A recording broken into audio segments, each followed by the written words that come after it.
bal aan kuu sheego sheekada digaagadii dahabka dhali jirtay. Waxaa jiray nin beeralay ah iyo xaaskiisa oo ku noolaa tuulo yar. Maalin maalmaha ka mid ah, ninkii beeralayda ahaa wuxuu helay digaagad dhali jirtay ukun dahab ah.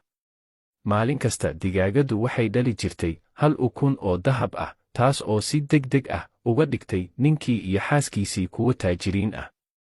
Si kastaba ha ahaatee, maalin maalmaha ka mid ah, ninkii iyo xaaskiisii waxay bilaabeen inay dareemaan inaanay ku filnayn hal ukun oo dahab ah maalin kasta. Waxay doonayeen inay helaan wax ka badan si ay u noqdaan kuwa ugu taajirsan tuulada. Sidaa darteed, waxay go'aansadeen inay digaagadda qalaan si ay u helaan dahabka oo dhan mar qura.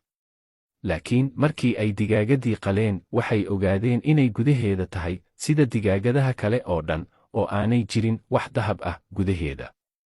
Nasiib darro, ma aysan helin wax dahab ah, waxayna waayeen digaagadii dahabka dhali jirtay.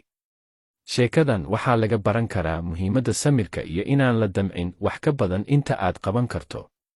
Sidoo kale waxay tusaysaa khatarta ku jirta in la noqdo mid aan ku qanacsanayn waxa aad haysato.